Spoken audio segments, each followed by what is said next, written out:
સુરતના નાસિરનગર ડેમોલિશન કેસમાં હવે એક મોટો વહીવટી એક્શન લેવામાં આવ્યું છે. સુરત મહાનગરપાલિકાએ ઘટના સ્થળે હાજર રહેલા 5 એન્જિનિયરોને તાત્કાલિક અસરથી સસ્પેન્ડ કર્યા છે. 5 અધિકારીઓ સામે હાઈકોર્ટમાં અરજી પણ કરવામાં આવી હતી. આ કાર્યવાહી વચ્ચે હવે મોટા અધિકારીઓને બચાવવાનો પ્રયાસ થઈ રહ્યો હોવાનું સવાલો પણ ઉઠી રહ્યા છે. વૈષ્ણવજન તો તેને કહીએ જે પીડ પરાઈ જાનાને રે. નમસ્કાર દર્શક મિત્રો, આપ જોઈ રહ્યો છો નવજીવન ન્યૂઝ. હું છું સાર્થક પટેલ. સુરતના સેન્ટ્રલ ઝોનમાં આવેલા નાસિરનગર ખાતે 30મી મે 2026ના રોજ થયેલા ડેમોલિશનમાં કાર્યવાહીએ ભારે વિવાદ ઊભો કર્યો હતો. સમગ્ર ઘટનાની ગંભીરતાને જોતા સુરત મહાનગરપાલિકાએ વિશેષ તપાસ સમિતિની રચના કરી હતી. સમિતિના અહેવાલ બાદ હવે ખાતાકીય તપાસ શરૂ કરવામાં આવી છે અને તપાસ નિષ્પક્ષ રીતે થઈ શકે તે માટે 5 અધિકારીઓને ફરજ મુફક રાખવામાં આવ્યા છે. સસ્પેન્ડ કરાયેલા અધિકારીઓમાં કાર્યપાલક એન્જિનિયર સુજલ પ્રજાપતિ અને જયંગ જીવન રામજીવાલા, ડેપ્યુટી એન્જિનિયર અર્પણ પરમાર, આસિસ્ટન્ટ એન્જિનિયર મોનિક ગડિયા અને જુનિયર એન્જિનિયર નરેશ ગલચરના સમાવેશ થાય છે. નોંધાયેલી બાબત એ છે કે 5 અધિકારીઓ સામે ગુજરાત હાઈકોર્ટમાં પણ અરજી કરવામાં આવી હતી. આ સમગ્ર પ્રકરણમાં કાર્યપાલક એન્જિનિયર જયંગ રામજીવાલાનું નામ ખાસ ચર્ચામાં રહ્યું છે. ડેમોલેશન દરમિયાન તેઓ ઘટના સ્થળે હાજર હોવાનો વિડીયો સોશિયલ મીડિયામાં વાયરલ થયો હતો. વિવાદ વધતા તેઓ રજા પર ઉતરી ગયા હોવાનું પણ ચર્ચા ચાલી રહી છે. બીજી તરફ કાર્યપાલક એન્જિનિયર સુજલ પ્રજાપતિની ભૂમિકાને લઈ પણ અનેક ગંભીર સવાલો ઊભા થઈ રહ્યા છે. આરોપ છે કે તેમના પોતાના ઝોનને વિષય ન હોય છતાં ડેમોલેશનની કામગીરીમાં સીધા દાખલ કરી હતી અને ખાનગી એજન્સીઓ ની પોકલેન, જેસીબી અને મજૂરોને વ્યવસ્થા કરવા સૂચના આપી હતી. જવાબદાર અધિકારીને સાઇડલાઇન કર્યા હતા અને પોલીસની હાજરીમાં ડેમોલેશન શરૂ કરવાની સૂચના આપી હતી. આ સમગ્ર મામલે સુરત હાઈકોર્ટ પણ કડક વલણ અપનાવ્યું છે અને 29 જૂનની સુનવાઈ દરમિયાન કોર્ટ સુરત પોલીસ કમિશનરની આકરી ટીકા કરતા સવાલ કર્યો હતો કે પોલીસની હાજરી હોવા છતાં જો ગુનાહિત પ્રવૃત્તિઓ થઈ હોય તો 16 દિવસ સુધી કોઈ કાર્યવાહી કેમ કરવામાં આવી ન હતી અને કોર્ટે આ મામલે તંત્રની કામગીરી પર પણ ગંભીર પ્રશ્નો ઉઠાવ્યા છે. હવે 5 અધિકારીઓને સસ્પેન્ડ કરાયા બાદ ચર્ચા એ પણ શરૂ થઈ ગઈ છે કે માત્ર સ્થળ પર હાજર રહેલા અધિકારીઓ સામે કાર્યવાહી કરીને આદેશ અપનાવવા માટે મોટા જવાબદારોને બચાવવાનો પ્રયાસ થઈ રહી છે કે પછી ખાતાકીય તપાસમાં સમગ્ર સત્ય બહાર આવશે.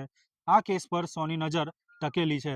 તારીખ 30/5/2026 અને 1/6/2026ના રોજ સાવ અન્યાય અને અત્યાચારથી નાસિરનગર વસાહતનું જે ડિમોલિશન સુરત મહાનગરપાલિકાના સોપારીબાજ અધિકારીઓ કરેલ, અમે ત્યારેથી શરૂઆતથી કહેતા હતા કે આ ડિમોલિશન શહેર વિકાસ માટે નથી, બહુજન હિતાય બહુજન સુખાય માટે નથી, પરંતુ બિલ્ડર હિતાય બિલ્ડર સુખાય માટેનું છે અને આ સમગ્ર ડિમોલિશન માત્ર ને માત્ર બિલ્ડરના લાભાર્થે છે. એ બાબતની જે અમારી લડત હતી એમાં સુરત શહેરના તમામ મીડિયા મિત્રો જે સાથ સહકાર આપ્યો એ અમૂલ્ય સાથ સહકાર હતો, અવિસ્મરણીય સાથ સહકાર રહ્યો, કારણ કે સાથ સહકાર સત્ય અને માનવતાની લડાઈ માટેનો હતો.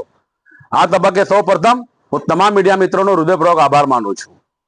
આ સમગ્ર લડાઈ પ્રકરણ જ્યારે નામદાર ગુજરાત હાઈકોર્ટમાં ગયો, તપાસ કમિટીની તપાસ ચાલતી હતી ને આજ રોજ એટલે તારીખ 1 જુલાઈ 2026ના રોજ ડિમોલિશનના છેક 32મા દિવસે તપાસ કમિટીના રિપોર્ટના આધારે મહાનગરપાલિકાના મ્યુનિસિપલ કમિશનર શ્રી દ્વારા જે સોપારીબાજ અધિકારીઓ હતા, સુજલ પ્રજાપતિ, જયંગ જીવન રામજીવાલા, અર્પણ પરમાર, મોનિક ગડિયા અને નરેશ ગલચરને આજ રોજ પોતાની ફરજમાંથી ફરજ મુક્તિ એટલે સસ્પેન્ડ કરવામાં આવ્યા. એ બદલ હું નામદાર ગુજરાત હાઈકોર્ટનો હૃદયપૂર્વક આભાર માનું છું. ને તમામ અધિકારીઓને મારી એટલી જ અપીલ છે કે સુરત મહાનગરપાલિકાના જે અધિકારીઓ છે એને હર હંમેશા બહુજન હિતાય બહુજન સુખાય જે સૂત્ર છે એને સાર્થક કરવા માટે પોતાની ફરજ બજાવવી જોઈએ. કોઈ બિલ્ડર લાભાર્થે કે કોઈ રાજકીય પક્ષના આગેવાનના લાભાર્થે કે એના હાવભાવમાં આવીને એવી કોઈ કામગીરી ના કરતા કે પોતાની ફરજ ના બજાવતા કે ભવિષ્યમાં તમને પોતાની ફરજમાં વાંધો પડે અને આવી મુશ્કેલી વેઠવી પડે. આ 5 જણા જે સસ્પેન્ડ થયા એ મહાનગરપાલિકાના તમામ અધિકારીઓ માટે, કર્મચારીઓ માટે એક સબક જેવું છે. એમને આમના પરથી શીખી જવું જોઈએ, સમજી જવું જોઈએ કે તેણે બીપીએમસી એક્ટ પ્રમાણે જે નીતિ નિયમ, જે કાયદા મુજબ કાર્યવાહી કરવાની થાય છે એ જ કરવાની થાય છે.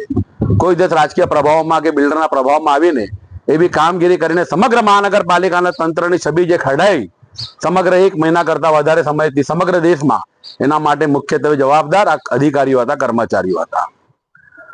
આજે એક પડાવ પાસ થયો છે, સફળ રહ્યા છે, પરંતુ હજુ એક પડાવ, એક સફળતા બાકી છે, એ છે પોલીસ વિભાગની. અને એ પણ એસઓજીના ડીસીપી રાજદીપસિંહ નકુમ કે જેને આ સમગ્ર પ્રકરણમાં ડિમોલિશન સમયે જનરલ ડાયરની ભૂમિકા ભજવી હતી. હું પોલીસ તંત્રના ઉચ્ચ અધિકારીઓને પણ અપીલ કરું છું કે જેમ કોર્પોરેશનની તપાસ કમિટી નિમીને એના અધિકારીઓ સસ્પેન્ડ કર્યા છે, તેમ તમારી પણ નૈતિક ફરજ બને છે કે તમારા આવા સોપારીબાજ માફિયાગીરી કરનાર અધિકારીને બચાવવાનો પ્રયાસ ના કરતા અને એમની પણ જવાબદારી ફિક્સ કરીને એમને પણ એમની ફરજમાંથી સસ્પેન્ડ કરવું જોઈએ. આ અમારી માંગણી છે અને આ અમારી માંગણી સતત ચાલુ રહેશે. નામદાર હાઈકોર્ટ દ્વારા જે પણ ડિસિઝન આવે, જે કઈ ચુકાદો આવશે, શિરોમાન્ય રહેશે.